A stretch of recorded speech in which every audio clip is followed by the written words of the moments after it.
Yo guys, welcome back to the channel. So today I'm going to quickly show you how to change the rear discs and pads on a Peugeot 4007. So they're actually really easy to do on these. All you want to do is get the car jacked up with a stand under the wishbone. So you just want to undo these two 14 mils. They are quite tight. So I've cracked them off already with a hammer. Just gave them a tap to crack them off. But yeah, just undo both these pins. So this one and also this one.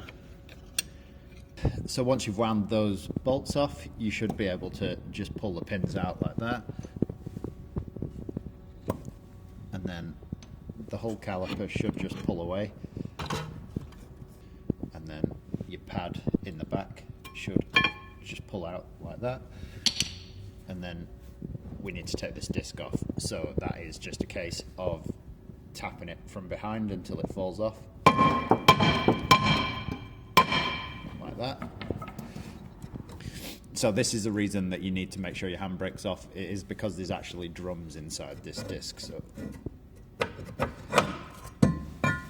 you will be able to pull that off easy enough while the handbrake is off, but if it is on, you will not be able to get it off. So it's got brake shoes and everything inside here, so I'm just going to give these a quick clean off with some brake cleaner just to get all the dust out. So then you want to grab your new disc. On the old disc there is a little rubber bung here that needs to go into this hole, and that is basically just an inspection hole so that you can get a screwdriver through to adjust your brake shoes behind the disc. So we just need to take that little rubber bung out. Best way to do that is just go behind it with a screwdriver and just poke it out the hole. Then once you've got it out of your old disc, you can just push it into your new one from the front, and then this disc can literally just go back on like that.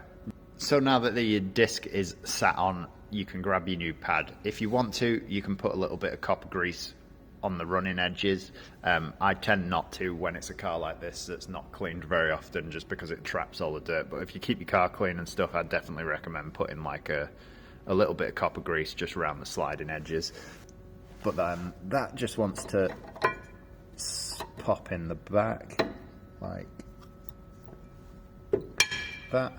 It'll just pop in, and then with your other one, you've got like a little clip on the back. That clip sits in the caliper like this to hold the pad in the caliper. So the best thing to do is just get a long flat screwdriver and put it under that edge there and prise it out.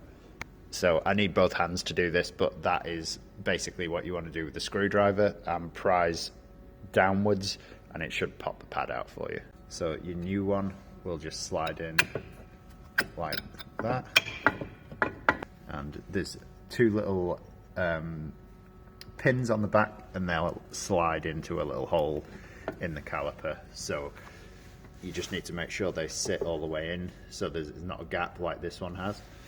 So once it's sat in properly and the pins are in place, it should be nice and flush up against the caliper like this. Then before you put your caliper back on, you just want to make sure this piston is pushed all the way back. Thankfully, because it doesn't have a handbrake in the actual caliper, they push back with pressure rather than a wind back tool. So you can just get some pliers or G-clamp or whatever you fancy, and just basically put some pressure on the piston, and it should slowly push back like that. Then once it's all the way back, you can put your caliper back onto the carrier, and basically just sits on like this.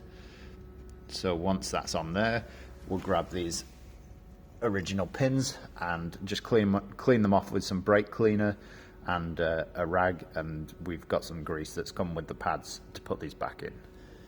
So they are greased up, and the one that has the black end in goes to the bottom of the caliper. So this one goes in the bottom hole, and then the other one that doesn't have a black end on it goes in the top. So once you've got the pins in, you just need to tighten them both up nice and tight, and then just give everything a blast off with some brake cleaner just to get all the dirt and the handprints off the disc. Then once you get to that stage, you are done. All you have to do is pump your brake pedal, to bring the piston out to the caliper. So just pump your pedal till the pedal goes nice and hard, and then your brakes are working again.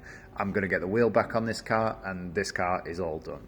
So that is how to do the rear brake discs and pads on a Peugeot 4007. If this has helped you, make sure you leave a like and subscribe to the channel, and I will catch you in the next one. Peace out.